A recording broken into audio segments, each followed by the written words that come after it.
Ever wake up and think, what was I even dreaming about? We're diving into dreams today.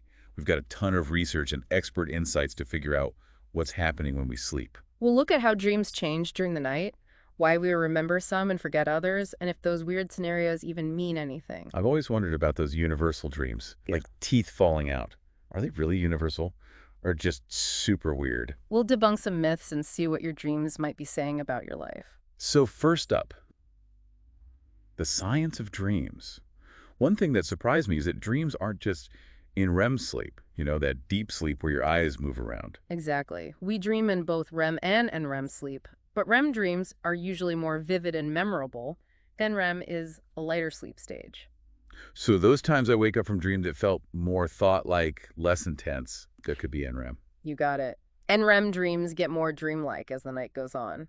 Research shows N2 dreams, that's a stage of NREM, actually resemble REM dreams more than the deeper N3 stage. Wait, there are different stages within NREM? Yeah, think of it like steps down into sleep. N1 is light, drowsy. Then N2, heart rate and breathing slow down. Finally, N3, deepest, most restorative sleep, like a sleep symphony. Okay, so N2 is where those thought-like dreams turn more vivid as the night goes on. That makes sense. Exactly. And speaking of sleep stages, get this. Premature infants are in REM sleep like 70–80% of the time. Adults, only 25%. Makes you wonder what those little ones are dreaming about. That's a huge difference. Makes you want to peek into those tiny brains, huh? Do adults just dream less as they get older then? Research shows REM sleep does decline as we age, but it's not just memory making us forget dreams. There's more to it. So it's not just grandma and grandpa forgetting their dreams. Nope. Dream recall drops a lot, especially for men around age 26. Wow, 26. Younger than I thought. True, but here it seems to be about changing sleep patterns and brain activity as we become full-fledged adults. So even if we don't remember them, they're still happening. What's the point of all that dreaming if we can't even recall it? That brings us to something really interesting. Interrupting REM sleep actually blocks learning, but interrupting non-REM sleep has no effect. Hold on. Those dreams we think are just nonsense might actually be part of how we learn. Like our brains secretly downloading info while we sleep. Great analogy. Researchers saw similar neuron firing patterns in rats while running a maze and during REM, like their brains were replaying and solidifying the experience. Similar activity is seen in the human hippocampus, the memory part of the brain, after learning tasks. So our brains are busy making those memories stick while we're snoozing. That's amazing. It is. This dream learning connection isn't just about facts, it's tied to emotion. Think of your most vivid dreams, they were probably full of feeling. Right? Totally. Those are the ones that wake me up in the middle of the night, heart racing. So stronger emotions make a dream easier to remember. Exactly. Research shows a direct link between how intense the emotion is and how clearly we remember it, especially the main image of the dream, like your brain highlighting what matters to you emotionally with these strong dream images. Okay, makes sense. But what about those times you wake up and remember you had a dream, but the details are gone, like trying to catch smoke? That's where timing matters. Dreams happen all night, but we remember them best if we wake up during or right after one. Waking up a lot, even just to roll over, can actually make you remember more dreams. There's a catch, right? Don't turn on the light. That'll just make it harder to fall back asleep, and I'll miss more dreams. Exactly. Keeping things dark and peaceful helps you sleep better and remember dreams. So no late night scrolling on my phone. Definitely not. Blue light from your phone messes with your sleep cycle and melatonin, making it harder to fall and stay asleep. Okay, no phone before bed. Got it. Is there anything else I can do to remember dreams better? There's a technique called dream incubation. It sounds fancy, but it's not. Dream incubation. Sounds like a lab experiment. It's easy. Before bed, tell yourself you will remember your dreams. You can even focus on a specific topic. Just have a notepad or voice recorder ready so you can jot down or speak those dreams the second you wake up before they vanish. Like you're priming your brain to be ready to catch those dreams. Brilliant. But how much does our environment actually influence our dreams? Like traffic sounds or a storm, shape what we dream about? While outside stuff can sometimes creep into dreams, most of it comes from inside, according to research. So our brains aren't just recording the world and replaying it. It's more like our own internal movie studio, making these crazy stories. Precisely. It comes down to brain activity. Certain parts are more active during REM sleep, especially the limbic system, that's emotions, the visual cortex, which helps us see those dream images, and the hippocampus, involved in memory. But get this, The dorsolateral prefrontal cortex, the logic and reasoning part, is actually less active during REM sleep. That's why dreams can be so illogical. It's like our rational mind takes a break, letting those free-flowing creative connections happen. And because the motor cortex is offline, we're not physically acting out those dreams.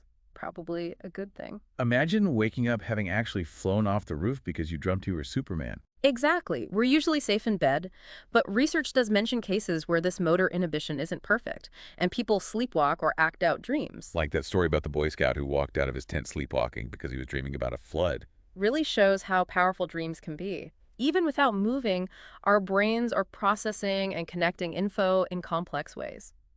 Let's talk about those common dream themes.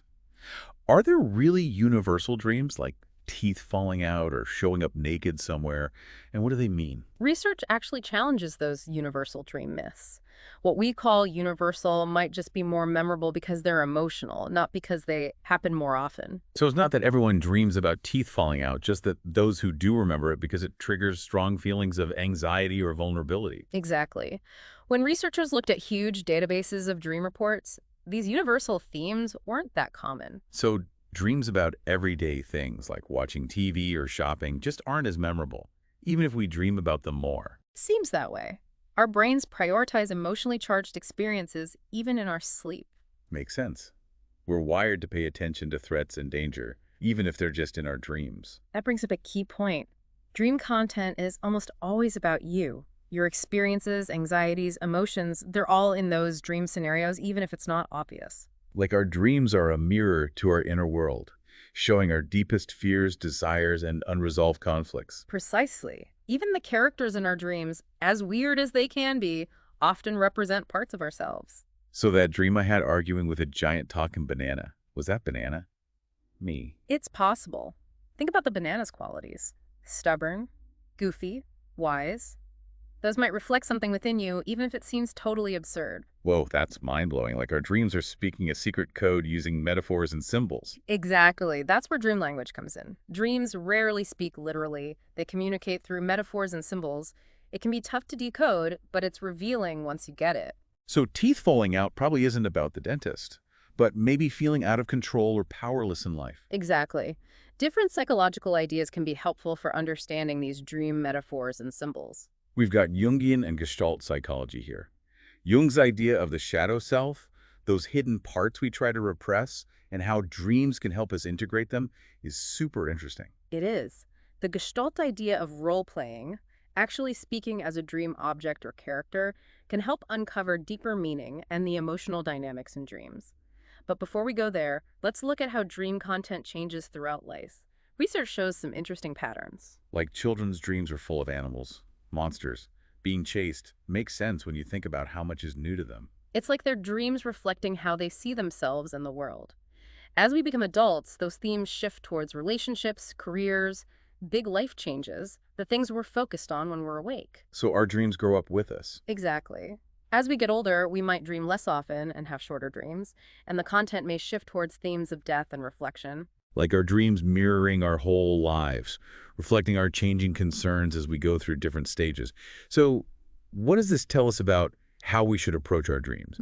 Should we analyze every single one, try to decode every little thing? Or can we just say it's random and move on? Great question. There's no one answer, but here's the key. Your dreams offer valuable info about your inner world, your emotions, even your unconscious processes. Even the strange, nonsensical dreams might have something to tell us if we pay attention. Right. Even just jotting down a few key details can give you surprising insights into your waking life. And we've got those cool techniques to remember dreams better, like dream incubation. Exactly. And who knows, maybe you'll stumble into lucid dreaming, which we'll explore later in this deep dive. That's a whole other level of dream awareness. Okay, before we wander into lucid dreaming, let's talk about nightmares. The ones that leave you feeling shaken even after you're awake. We all have bad dreams, but what makes a dream cross over into nightmare territory? And can we learn from those scary dreams? That's a great question, and one that's often overlooked. Not all bad dreams are the same. A nightmare is different because of how intense it feels, that overwhelming anxiety or fear or even terror that actually wakes you up. So it's not just about what's in the dream, like being chased by a monster, but about how much distress it causes, and whether you wake up feeling really shaken up. Exactly. Research separates nightmares from bad dreams and what we might call normal dreams. Turns out true nightmares, the ones that would be diagnosed as nightmare disorder, are less common than we think. Only about 5–11% of people experience them. Wow, that's way less than I would have guessed. So those disturbing dreams that stay with us, even if they don't make us wake up in a cold sweat, those are somewhere between normal and full-blown nightmare. Right. And even those disturbing dreams can be chances for growth and insight, according to the research. It's like they're trying to tell us something, even if the message is a little unsettling. Okay, I can see that. But what about those nightmares that do make us wake up panicking? What causes those, and can we do anything to stop them or at least make them better? Well, the research points to a bunch of things that can trigger nightmares, including stress, trauma, even just being uncomfortable physically. Sometimes it's a specific event like losing your job or a car accident. That starts a whole string of nightmares.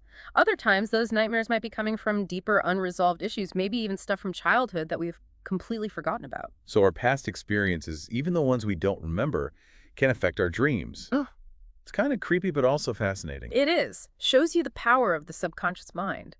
There's this crazy example in the research about a woman who kept having nightmares about a plane diving down and shooting at her. Turned out that actually happened to her when she was just 18 months old during World War II.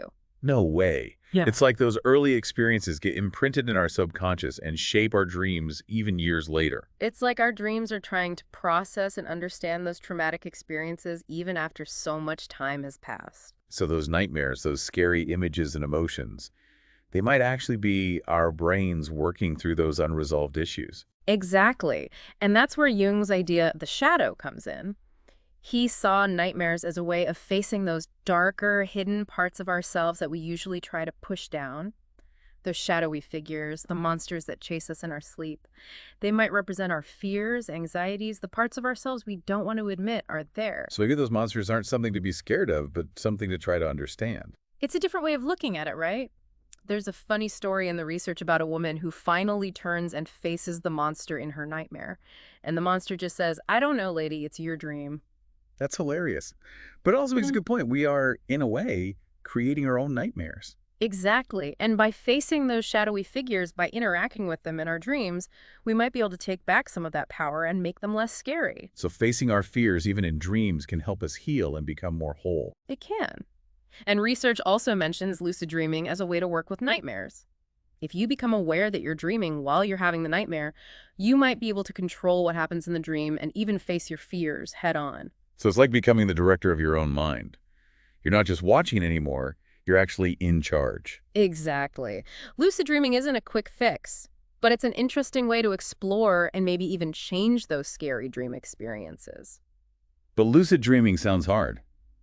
What about the rest of us who aren't there yet? Are there other ways to deal with nightmares? Absolutely. One technique that's often recommended is imagery rehearsal therapy, where you basically rewrite the ending of your nightmare to make it more positive or empowering. So instead of running away from the monster, you turn around and face it. Maybe even become friends with it. That's the idea. It's about changing the story, shifting who has the power, and ultimately making the nightmare less scary and anxiety-inducing. Makes sense. If we can change how we react to those fears in our dreams, maybe it'll even change how we react to those fears in real life. It's definitely possible. And by working with those nightmares, trying to understand the emotions and conflicts behind them, we might learn something valuable about our waking lives.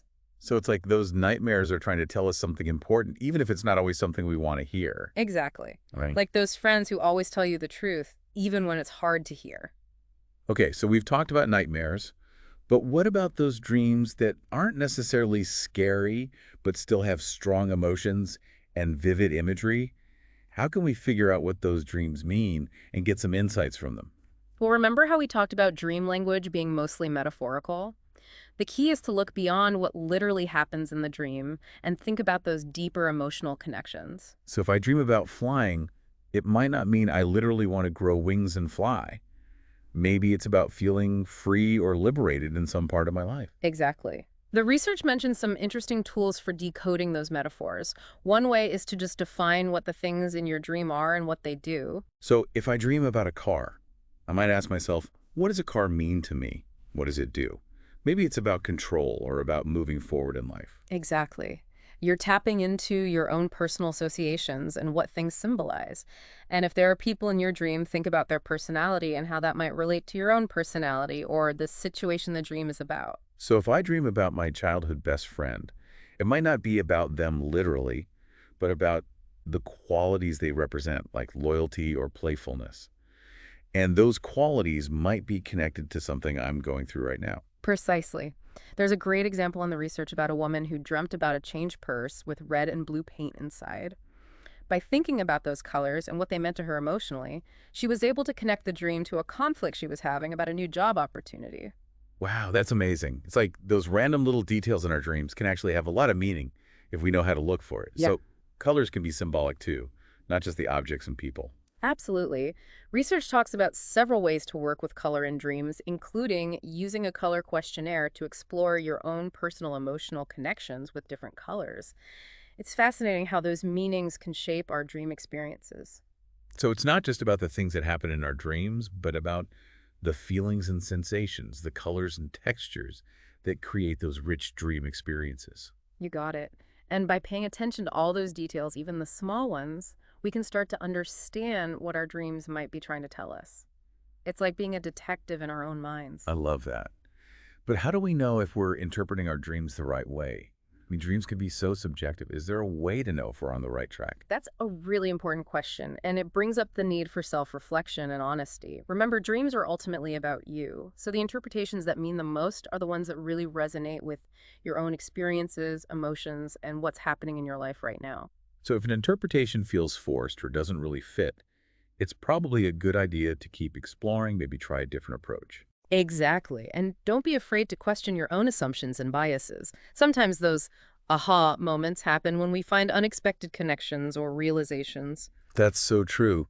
But what are some of those different approaches we can use to understand our dreams? We talked about Jungian and Gestalt methods earlier, but what other tools are out there? There are so many cool approaches. The research talks about a bunch of methods, from the structured content analysis that Hall and Van de Kassel developed, which categorizes dream elements and themes, to more intuitive things like dream incubation and active imagination. And there's even more interest now in how technology can help us remember and analyze our dreams. Speaking of technology, there are apps now that can record your dreams, track your sleep patterns, even guide you into lucid dreaming. It's crazy to think about what we can do now. It really is. And as technology keeps getting better, our understanding of dreams will probably keep growing too. It's a really exciting time to be exploring the world of dreams. But even with all this technology, sometimes the most powerful dream work happens when we just take some quiet time to reflect. Right. Absolutely. Taking time to journal about your dreams, explore your emotional connections, and see how those insights relate to your waking life. That's where the real magic of dream work happens. And sometimes it's not just about exploring on your own. There's something really special about sharing our dreams with other people and hearing their perspectives, right? Yes. The research talks about the benefits of group dream work, where people can share their dreams, help each other interpret them, and support each other's self-discovery. One popular method is the Ullman method, also called dream appreciation, which focuses on a non-judgmental, collaborative way of exploring dreams. So instead of trying to find one right interpretation, the group helps the dreamer explore lots of possible meanings and connections, which helps them find their own personal truth. Exactly. It's a shared journey of exploring and discovering where different perspectives can help us understand those hidden parts of our subconscious and figure out those tricky dream messages. That sounds awesome. It's like having a dream team to guide you through the world of dreams. But before we get too deep into group dynamics, let's talk about one of the most fascinating and sought-after dream experiences: lucid dreaming. Remember those times when you're in a dream and you suddenly realize, wait a minute, I'm dreaming? That's lucidity. But how does it happen, and what can you do once you achieve that level of dream awareness? Okay, so lucid dreaming is like you suddenly become aware you're in a dream, right? How does that even work? Lucid dreaming is when you know you're dreaming while it's happening. It's like a shift. You suddenly realize this world is all in your head. And it happens more than you'd think. One study found that over half of people, 55% on average, say they've had at least one lucid dream. Wow, that many. So it's not just for, like, monks or something. Not at all. About 23% of people have lucid dreams at least monthly. So you've probably experienced it even if you weren't trying to. What causes it? Can you make it happen, or is it totally random? There's no guaranteed way to turn it on, but research shows ways to up your chances. One is reality testing. Basically, you check your surroundings throughout the day to see if you're dreaming. So I'd stop and think, am I dreaming right now? And look for clues, like impossible stuff. Exactly. Practice that in real life, and you're training your mind to look for those same clues in dreams. Then, when you spot them, boom, lucidity. And now there are even apps for that, right? Yeah. Sending reminders or using sounds, visuals to make you think, am I dreaming? Tech can definitely help us with dreams. But even without gadgets, there are techniques like mnemonic induction of lucid dreams or mild and wake back to bed or WBTB. Those sound intense. Explain those. Mild is about intention. Before you fall asleep, you tell yourself, when I dream, I'll know I'm dreaming. You can even picture yourself becoming lucid in the dream. Planting the seed of awareness, hoping it grows in your dreams. What about WBTB? WDTB means you wake up briefly in the middle of the night during REM sleep if you can, and then go back to sleep with that same intention of becoming lucid. So you disrupt your sleep on purpose to carry that awareness back into the dream. Clever. But is it safe? I've heard lucid dreaming can mess up your sleep or your mind. People worry about that, but research says no. Lucid dreaming has been studied a lot, and there's no proof it's harmful. Actually, some studies say it might even be good for you. So no risk of getting trapped in a dream or waking up totally confused? Nope. It's just being more aware inside the dream. You realize you're in control, and that opens up a ton of possibilities. Like what? What can you actually do when you're lucid dreaming? Anything. You can fly, explore crazy places, face your fears without any real danger. It's like your own personal VR world, powered by your mind. I could finally try skydiving without, the whole dying part. Exactly. Some people use lucid dreaming to work through creative blocks, practice skills, or even solve problems they're having in real life. I read about people using it to overcome nightmares, changing those scary dreams into something positive. Amazing, right? But one of the coolest things about lucid dreaming is the potential to tap into a deeper wisdom or insight. Some people call it the wisdom behind the dream. That sounds kind of mystical. How do you find this wisdom? People describe it as a change in perspective, like surrendering to the dream and asking for guidance or insight.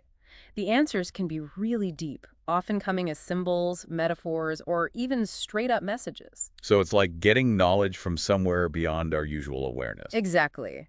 And while we're still figuring out exactly what this wisdom is, it hints at the incredible power of our minds. Hold on, isn't there research into even weirder stuff like dream telepathy or precognitive dreams? Those are on the edge of science, but some studies say it might be possible to talk to other people through dreams or even get glimpses of the future. It's like that story about the woman who dreamt about the World Trade Center falling before 9/11. While we can't prove those dreams really predict the future, they make you think about time and consciousness. Maybe our dreams show us a reality that's beyond what we usually understand, where time and space aren't so fixed. This whole deep dive has been amazing. We've covered so much the science behind dreams, how to understand those crazy symbols, ways to lucid dream, even the idea of precognitive dreams. It really has. And the biggest takeaway is this. Your dreams matter.